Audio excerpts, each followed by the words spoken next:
ओम शांति 3/10/2023 की मुरली है। मुख्य रूप से बाबा ने कहा, अंत समय जब तुम बच्चों पर माया की ग्रहचारी बैठना बंद हो जाएगी, सदा लाइन क्लियर रहेगी, तब वाह वाह निकलेगी, विजय का डंका बजेगा। अभी तो बच्चों पर ग्रहचारी बैठ जाती है, विघ्न पड़ते रहते हैं। 3 पैर पृथ्वी के भी सेवा के लिए मुश्किल मिलते हैं, लेकिन वो भी समय आएगा जब तुम बच्चे सारे विश्व के मालिक होंगे। फिर कहा, गृहस्थ व्यवहार में रहते सबसे तोड़ निभाना है, नफरत नहीं करनी है, लेकिन कमल फूल के समान पवित्र जरूर बनना है। आगे कहा, सद्गति के सर्व लक्षण स्वयं में धारण करने हैं, सर्व गुण संपन्न 16 कला संपूर्ण बनना है। अब सुनते हैं माँ वाक्यों को विस्तार से। बाबा ने कहा, मीठे बच्चे, गृहस्थ व्यवहार में रहते सबसे तोड़ निभाना है, नफरत नहीं करनी है, लेकिन कमल फूल के समान पवित्र जरूर बनना है। प्रश्न है, तुम्हारी विजय का डंका कब बजेगा? वाह वाह कैसे निकलेगी? उत्तर, अंत समय जब तुम बच्चों पर माया की ग्रहचारी बैठना बंद हो जाएगी, सदा लाइन क्लियर रहेगी, तब वाह वाह निकलेगी, विजय का डंका बजेगा। अभी तो बच्चों पर ग्रहचारी बैठ जाती है, विघ्न पड़ते रहते हैं। 3 पैर पृथ्वी के भी सेवा के लिए मुश्किल मिलते हैं, लेकिन वो भी समय आएगा जब तुम बच्चे सारे विश्व के मालिक होंगे। गीत है धीरज धर्मनवा। ओम शांति। बच्चे नंबरवार पुरुषार्थ अनुसार जानते हैं कि अभी पुराना नाटक पूरा हुआ है, दुख के दिन बाकी कुछ घड़ियां हैं और फिर सदा सुख ही सुख होगा। जब सुख का पता पड़ता है तो समझा जाता है यह दुख धाम है, वास्ट डिफरेंट है। अभी सुख के लिए तुम पुरुषार्थ कर रहे हो, समझते हो यह दुख का पुराना नाटक पूरा हुआ। सुख के लिए अब बाप दादा की श्रीमत पर चल रहे हैं। कोई को भी समझाना बहुत सहज है। अभी बाबा के पास जाना है, बाबा लेने लिए आया है। गृहस्थ व्यवहार में रहते कमल फूल समान पवित्र हो रहना है, तोड़ जरूर निभाना है। अगर तोड़ नहीं निभाते हो तो जैसे सन्यासियों मिसल हो जाते, वो तोड़ नहीं निभाते हैं तो उनको निवृत्ति मार्ग हठयोग कहा जाता है। सन्यासियों द्वारा जो सिखलाया जाता है वो है हठयोग। हम राजयोग सीखते हैं जो भगवान सिखलाते हैं। भारत का धर्मशास्त्र है ही गीता, दूसरे का धर्मशास्त्र क्या है उनसे अपना कोई ताल्लुक नहीं। तुम अभी गृहस्थ व्यवहार में रहते एक बार संन्यास करते हो, फिर 21 जन्म उसकी प्रारब्ध पाते हो। उनका है हद का संन्यास और हठयोग, तुम्हारा है बेहद का संन्यास और राजयोग। वो तो गृहस्थ व्यवहार छोड़ देते हैं, राजयोग का तो बहुत गायन है। भगवान ने राजयोग सिखलाया तो भगवान जरूर ऊंचते ऊंच को ही कहेंगे। श्री कृष्ण तो भगवान हो न सके, बेहद का बाप है ही वो निराकार, बेहद की बादशाही वही दे सकते हैं। यहाँ गृहस्थ व्यवहार से नफरत नहीं की जाती। बाप कहते हैं यह अंतिम जन्म गृहस्थ व्यवहार में रहते पवित्र बनो। पतित पावन किसी सन्यासी को नहीं कहा जाता।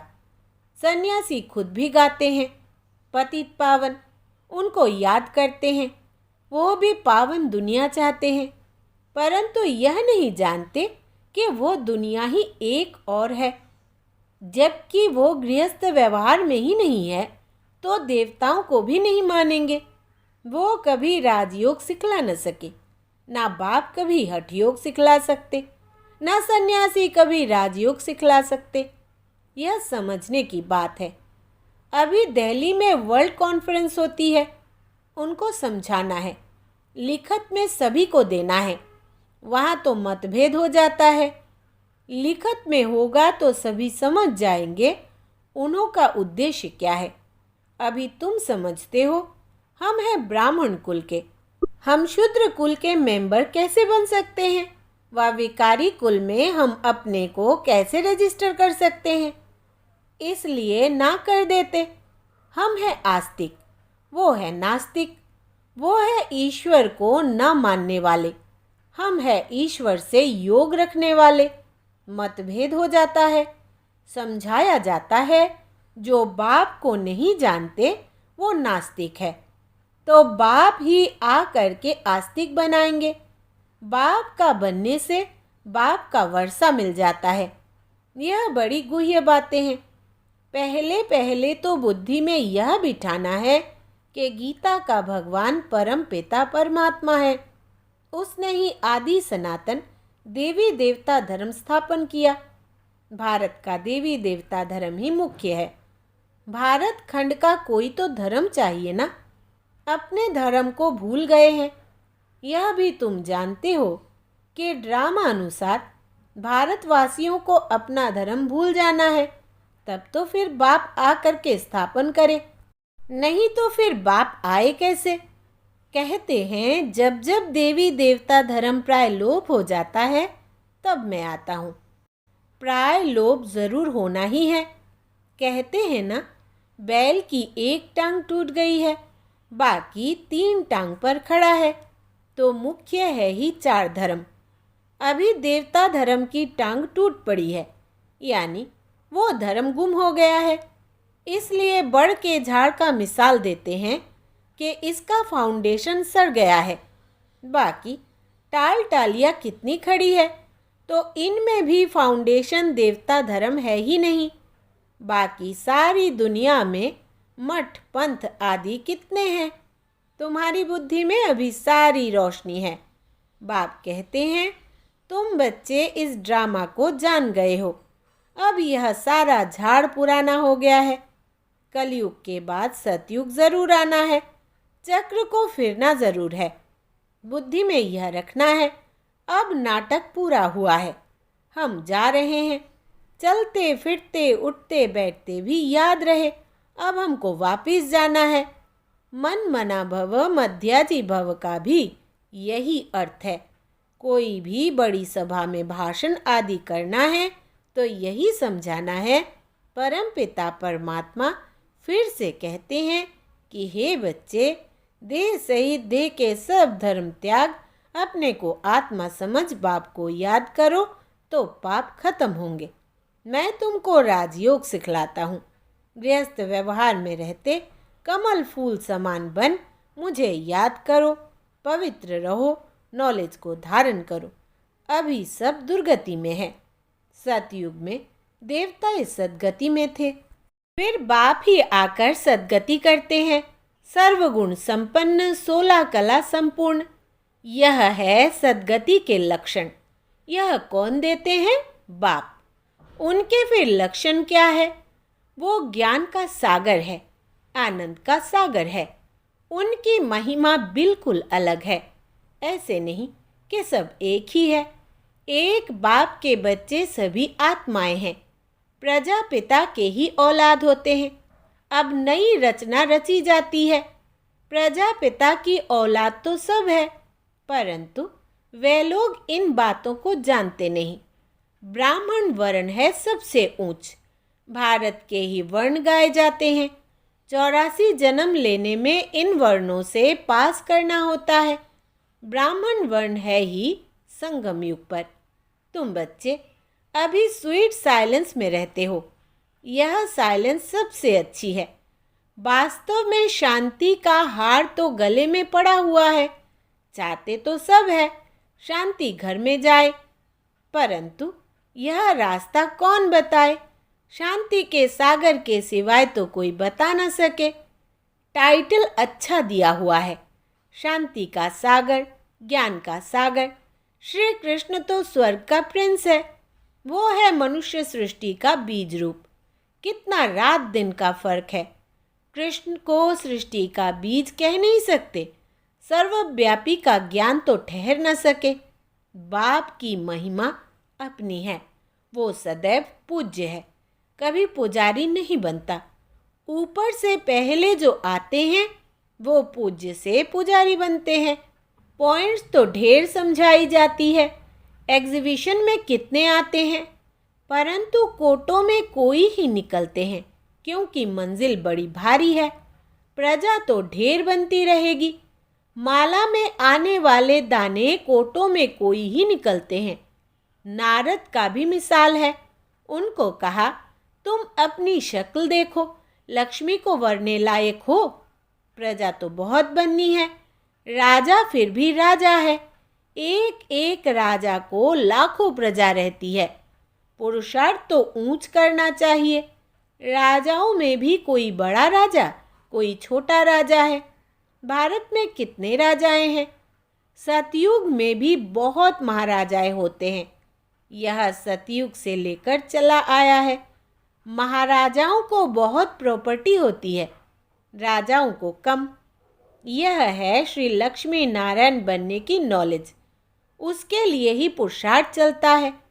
पूछते हैं, लक्ष्मी नारायण का पद पाएंगे व राम सीता का? तो कहते हैं, हम तो लक्ष्मी नारायण का ही पद पाएंगे, माँ बाप से पूरा वर्षा लेंगे। यह तो वंडरफुल बातें हैं ना। और कोई जगह यह बातें है नहीं, ना कोई शास्त्र में है। अब तुम्हारी बुद्धि का ताला खुल गया है। बाप समझाते हैं, चलते फिरते ऐसे समझो हम एक्टर्स हैं। अब हमको वापिस जाना है। यह याद रहे, उनको ही मन मना भव, मध्याजी भव कहा जाता है। बाप घड़ी घड़ी याद दिलाते हैं, मैं तुमको वापिस ले जाने आया हूँ। यह है रूहानी यात्रा। यह यात्रा बाप के सिवाय कोई करा न सके। भारत की महिमा भी बहुत करनी है। यह भारत होलिएस्ट लैंड है। सर्व का दुख हरता और सुख करता, सबका सद्गति दाता एक ही बाप है। भारत उनका बर्थ प्लेस है। वो बाप सबका लिबरेटर है। उनका यहाँ अर्थात भारत में बड़े ते बड़ा तीर्थ स्थान है। भारतवासी भल शिव के मंदिर में जाते हैं, परंतु उनको पता नहीं है। गांधी को जानते हैं, समझते हैं वो बहुत अच्छा था, इसलिए जाकर उन पर फूल आदि चढ़ाते हैं, लाखों खर्च करते हैं। अब इस समय है ही उन्हों का राज्य, जो चाहे सो कर सकते हैं। यह तो बाप बैठ गुप्त धर्म की स्थापना करते हैं। यह राज्य ही अलग है। भारत में पहले पहले देवताओं का राज्य था। दिखाते हैं, असुरों और देवताओं की लड़ाई लगी, परंतु ऐसी बातें तो है नहीं। यहाँ तो युद्ध के मैदान में माया पर जीत पाई जाती है। माया पर जीत तो जरूर सर्वशक्तिमान ही पहनाएंगे। बाबा ही रावण राज्य से छुड़ाकर राम राज्य की स्थापना करा रहे हैं। बाकी वहाँ लड़ाई आदि की बात होती नहीं। अभी देखेंगे तो सृष्टि में सर्वशक्तिवान इस समय क्रिश्चियन लोग हैं। वो चाहे तो सब पर जीत पा सकते हैं, परंतु वो विश्व के मालिक बने यह कायदा नहीं। इस राज को तुम ही जानते हो। इस समय सर्वशक्तिवान राजधानी क्रिश्चियन की है, नहीं तो उन्हों की संख्या कम होनी चाहिए, क्योंकि लास्ट में आए हैं। परंतु 3 धर्म में यह धर्म सबसे तीखा है। सबको हाथ कर बैठे हैं। यह भी ड्रामा बना हुआ है। उनके द्वारा ही फिर हमको राजधानी मिलती है। कहानी भी है, 2 बिल्ले लड़े, मक्खन बीच में तीसरे को मिल जाता है, तो वो आपस में लड़ते हैं। मक्खन बीच में भारतवासियों को ही मिलना है। कहानी तो पाई पैसे की है, अर्थ कितना बड़ा है। मनुष्य कितने बेसमझ है। एक्टर होते हुए भी ड्रामा को नहीं जानते, बेसमझ हो पड़े हैं। समझते भी गरीब है। साहूकार लोग कुछ भी नहीं समझते। गरीब निवाज पतित पावन बाप गाया हुआ है। अब प्रैक्टिकल में पार्ट बजा रहे हैं। बड़ी बड़ी सभाओं में तुमको समझाना है। विवेक कहता है कि धीरे धीरे वाह वाह निकलेगी। लास्ट मूवमेंट में डंका बजना है। अभी तो बच्चों पर ग्रहचारी बैठती है, लाइन क्लियर नहीं, विघ्न पड़ते रहते हैं। यह भी ड्रामा अनुसार पढ़ते रहेंगे। जितना पुरुषार्थ करेंगे उतना ऊंच पद पाएंगे। पांडवों को 3 पैर पृथ्वी के नहीं मिलते थे।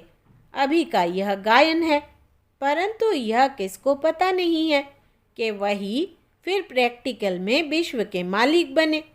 तुम बच्चे अब जानते हो, इसमें अफसोस नहीं किया जाता।